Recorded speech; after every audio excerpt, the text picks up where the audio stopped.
अब कुछ दिन पूर्व हमने एक पोस्टर देखा जो धीरेन्द्र शास्त्री के आधिकारिक चैनल से प्रकाशित किया गया था, इंस्टाग्राम, फेसबुक, ट्विटर सब जगह था। हमने वो पोस्टर अपलोड किया तो लोगों ने कहा फेक आईडी है, पहले जांच पड़ताल कर लो। हमने जांच पड़ताल करके ही वो डाली थी। अंबेडकर को क्या लिखा है, भारतीय संविधान निर्माता भारत रत्न बाबा साहब अंबेडकर को कोटि कोटि नमन कर रहा था धीरेन्द्र। अब अंबेडकर ने क्या किया है, अंबेडकर ने जो 22 प्रतिज्ञा ली थी उसमें कहा अंबेडकर ने कि मैं ब्रह्मा विष्णु महेश इत्यादि त्रिदेवों पर श्रद्धा नहीं रखता हूं, सनातनी वर्णाश्रमोचित व्यवस्था को नहीं मानता था। एक कार्टून बड़ा प्रसिद्ध हुआ था जिसमें राम और कृष्ण दोनों पर ब्रह्मावतारों को पेड़ में बांधकर अंबेडकर कोड़े से मार रहा है। अंबेडकर ने मनुस्मृति जैसे सर्वमान्य सनातनी शास्त्र का दहन किया, विरोध किया। अंबेडकर नास्तिक बौद्ध बन गया। अंबेडकर का बाप सूबेदार था। अंबेडकर पढ़ा मिशनरी स्कूल में, लेकिन अंबेडकर ने गाली दी ब्राह्मणों को। हालांकि अंबेडकर का स्वयं का सरनेम भी अंबेडकर नहीं था, उसने भी ब्राह्मण से उधार लिया वो सरनेम। और संविधान निर्माता की जहां तक बात है तो उस समिति में कितने लोग थे और किस पद पर थे ये अब किसी का छिपा हुआ रहस्य नहीं है। अंबेडकर की उस समिति में क्या हैसियत थी और उसकी बात का क्या महत्व था, इसको कहीं भी आप पुष्ट कर सकते हैं। तो ऐसा व्यक्ति जो भगवान श्री रामचंद्र जी को भगवान न मानता हो, अपितु जिसने इतने घृणित शब्दावली का प्रयोग किया कि कौशल्या जी को उनके दामाद ऋष्यशृंग से बेटा हुआ था, इतनी घृणित बात जिसने कही, उस व्यक्ति को ये धीरेन्द्र, ये नालायक प्रणाम कर रहा है। स्वयं को हनुमान जी का भक्त बताता हो, कृष्णचंद्र ठाकुर इसको हनुमान जी का अवतार बता कर गए हैं। ये चापलूसी। जिस व्यक्ति ने वर्णाश्रम व्यवस्था का विरोध किया, जिस व्यक्ति ने स्वयं अंग्रेजों की गुलामी की और गाली ब्राह्मणों को दी, जिस व्यक्ति ने सदैव सनातनी देवताओं का तिरस्कार किया, अपमान किया, हिंदुत्व को जिसने बीमारी कहा, सनातन धर्म को भारत की बीमारी कहा, जिसने वर्णाश्रम व्यवस्था को बीमारी कहा, जिस व्यक्ति ने यह कहा कि मैं ब्रह्मा विष्णु महेश इत्यादि देवताओं पर निष्ठा नहीं रखता हूं, उस व्यक्ति को धीरेन्द्र नमन कर रहा है। इस दावे के साथ वो भी श्री रामचंद्र जी को जो वेश्या के समान, मतलब क्या कहें उसको, व्यभिचार से उत्पन्न पुत्र बता रहा है।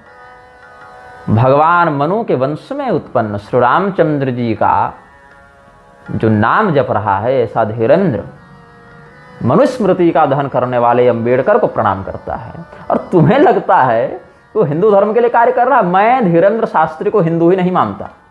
जो दोषी है उसके लिए तो दंड का ही विधान है, और अगर दोषी के लिए भी पुरस्कार का विधान कर दोगे, पापी के लिए भी पुरस्कार का विधान कर दोगे, तब तो तुम भारतीय न्यायपालिका बन गए, तब तो तुम धर्म संगत संस्था नहीं रहे ना।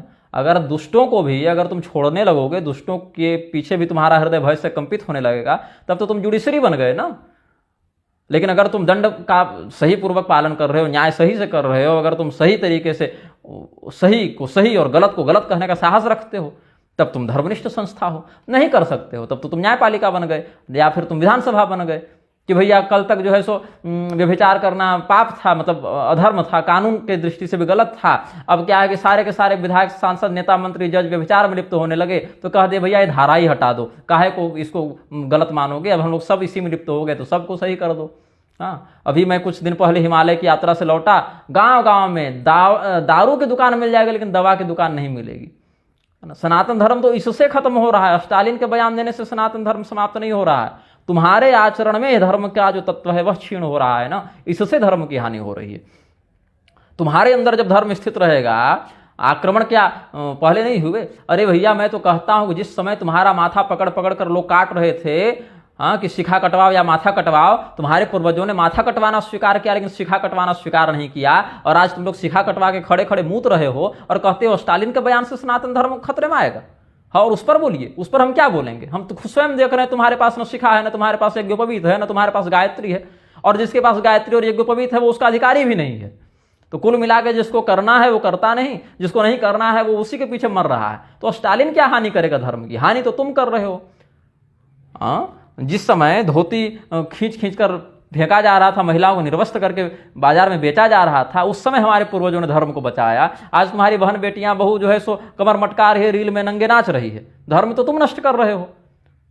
तो धर्म वहां से बचाओ जहां से उसका आधार जुड़ा हुआ है, आचरणगत आधार जुड़ा हुआ है, वहां से नहीं बचाओगे तो स्टालिन को कोई आवश्यकता नहीं है, वो तो स्वयं धर्म नष्ट ही कर रहे हो तुम। 40-50 वर्ष जाते जाते देखो, धोती साड़ी से जींस पैंट पर आ गए, जींस पैंट के बाद मिनी स्कर्ट पर आ गए, उस बाद नंगे घूमने लगे। लड़कियां जो है सो अंडरवियर में घूम रही हैं, लड़के साड़ी पहन के घूम रहे हैं, सिखा कटवा के घूम रहे हो, जनेऊ तोड़ के घूम रहे हो। उसके बाद भी शुद्धि अशुद्धि का भेद नहीं, जूठा सखरी का भेद नहीं, उच्छिष्ट का भेद नहीं, बासी यातयाम का भेद नहीं, और इतना तक छोड़ दो और तो और हटा दो।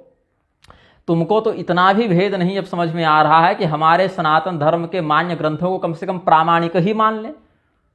नहीं, वहां भी ये मिलावट है, ये ऐसा है, भगवान ऐसा नहीं कर सकते, वैसा कर दिए, ये सही वो गलत में लगे रहो फिर। तो इससे जो है धर्म की हानि तो युगगत रूप से हो रही है। अपने साथ कुत्ता सुला रहे हो, अपने साथ बिल्ली सुला रहे हो, अपने साथ सुअर पाल रहे हो, अपने साथ कुत्ता सुला रहे हो, उससे रक्षाबंधन कर रहे हो। हाँ, कुत्ता के माथा में तिलक लग रहा है, कुत्ता को राखी बांधी जा रही है, कुत्ता से राखी बंधवाई जा रही है। भैया कुत्ता को अपनी माँ के पास भेजो, एक आध भाई पैदा करवा लो। हाँ, बुरा लगेगा सुनने में, लेकिन सुनो, और अगर नहीं समझ में आ रहा तो फिर से इसको रिपीट मार कर सुनना। हाँ, शायद तुम्हारा एक आध भैगना या एक आध भाई पैदा हो जाए उसी के सौजन्य से। तो कुत्ता तो तुमसे श्रेष्ठ है, बल्कि कुछ पुण्य किया होगा जो तुम्हारे साथ बढ़िया सोफा में सो रहा और 10 तरह का पकवान खा रहा है। वो पशु होकर मनुष्य योनि का सुख भोग रहा है, तो मनुष्य होकर पशुता किए जा रहे हो। स्टालिन क्या करेगा धर्म का? विहिंसन नेता क्या करेंगे? धर्म अगर तुम अपने आचरण में रख लो तब तो राक्षसों का आक्रमण भी हो जाए तो भी तुम बचा लोगे, जैसे हमारे पूर्वजों ने बचाया।